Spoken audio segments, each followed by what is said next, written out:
কি গো, আমি যাচ্ছি গো। একটু দরকার ছিল, 1 সেকেন্ড দাঁড়াও না। কি হলো আবার, যাওয়ার সময় কেন ডাকছো তুমি? বলছি আমার ফোনটা একটুখানি ডিস্টার্ব করছে, ডিসপ্লেতে কিছু দেখা যাচ্ছে না, ফোন এলে সব অন্ধকার হয়ে যাচ্ছে। আর কাজ করতে গেলেও কিছু একটা টিপছি, কিছু উল্টোপাল্টা টিপে যাচ্ছে। একটু প্লিজ আমার ফোনটা যাওয়ার সময় দিয়ে দেবে দোকানে, আর আসার সময় তাহলে একটু নিয়ে নেবে। তোমার যাওয়ার পথেই তো পড়ে। তুমি কাজের সময় বেরোচ্ছি এখন, তোমার কি অন্য সময় মনে পড়ে না? আর তুমি তো সারাদিন ঘরে শুয়েই থাকো, বসে থাকো, আর টিভি দেখো আর মোবাইল ঘাটো। তা নিচে যাও গিয়ে, কত দূর এখান থেকে, কিন্তু যেতে পারো তো নিচে। আমার সময় থাকলে তো আমি চলেই যেতাম, আমি সারাদিন ঘরের এত কাজের পর একদম সময় পাচ্ছি না। আর আজকে থেকে না 2-3 দিন হয়ে গেল ফোনটা সমস্যা করছে, একটু দিয়ে দাও না, তোমার তো যাওয়ার পথেই পড়বে। আসার সময় না তো তুমি নিয়ে নেবে, আমি তোমায় ফোন করে মনে করিয়ে দেবো। এই সপ্তাহে হবে না, তুমি সামনের সপ্তাহে যখন যাবো তখন আমাকে দিও।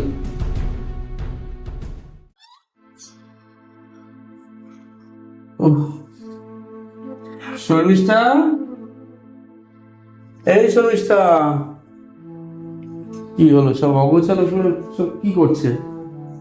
শর্মিষ্ঠা, কি গো, কোথায় গেছে দেখি তো, ওই ঘরে আছে কিনা। উফ, কোথায় যায়, কি করে? ফোন করলাম, ফোনেও তো তখন পেলাম না। এই ঘরটা বন্ধ, কি করে রেখেছে? এ কি করে রেখেছে, তো সব ভাবি যাবি সব জঙ্গল করে রেখে দিয়েছে। কিচ্ছু ওই শর্মিষ্ঠা, এই শর্মিষ্ঠা, আরে কোথায় গেলে? কোথায় গেল, শুয়েছে নাকি ঘুমোচ্ছে? সারাদিন তো ঘুমিয়েই করে। ও, অন্ধকার করে চোখটা দেখি, ঘরে সব জঙ্গল করে রেখে দিয়েছে। আরে গেলটা কোথায় এ? হ্যাঁ, না, একটা ফোন করতে হবে।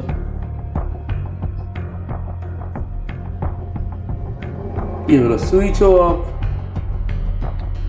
না, কি রাগ টাগ করে চলে গেল নাকি?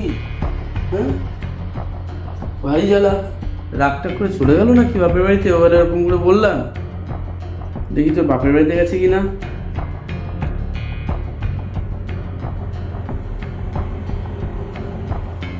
হ্যালো, হ্যাঁ মা, ভালো আছেন?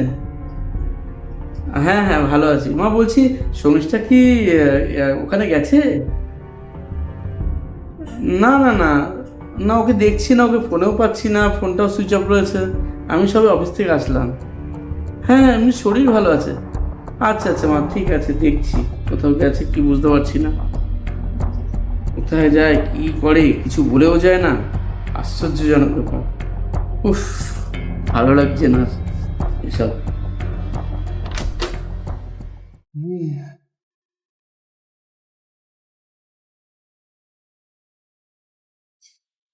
কি গো, কোথায় গিয়েছিলে গো তুমি? তোমার কি করে মাথাটা, তো কি হলো, কাণ্ডজ্ঞান বলে কিছু নেই? ফোন করছি, ফোন পাচ্ছি না। কোথায় গিয়েছিলে তুমি? সারা ঘর খুঁজছি তন্ন তন্ন করে। তুমি তো বলেছিলে আমাকে মোবাইলটা ঠিক করে আনতে, আমি মোবাইলটা ঠিক করাতে গেছিলাম।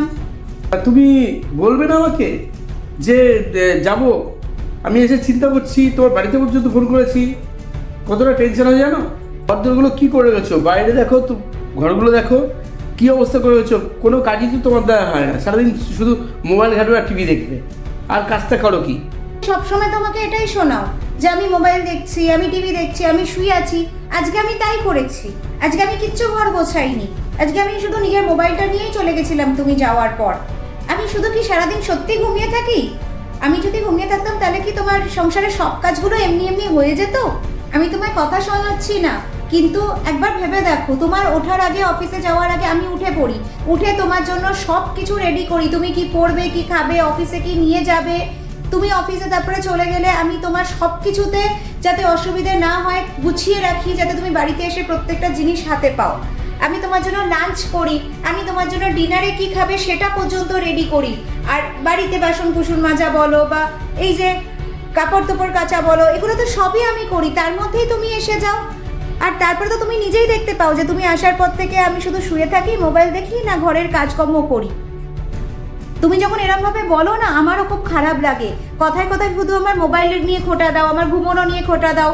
আমি যদি সারাক্ষণ এরম ভাবে শুধু শুয়ে বসে থাকতাম, তাহলে এই তোমার সংসারটা চলতো না, তুমি বাইরে গিয়ে সুষ্ঠুভাবে কাজ করে ঘরে ফিরে এসে সবকিছু হাতের সামনে পেতে। হ্যাঁ, তুমি ঠিক কথাই বলেছ। অ্যাকচুয়ালি আমি এতটা ভেবে দেখিনি। সত্যি আমরা অফিসে কাজ করি, বাইরের কাজগুলো করি ঠিকই, কিন্তু ঘরটা তো সামলাও তোমরাই। এই রান্না বান্না, ঘুম থেকে উঠে ঘর গোছানো, বাসনপত্র ধোয়া, তো এই যে কাজগুলো করতে হয় সব কিছু।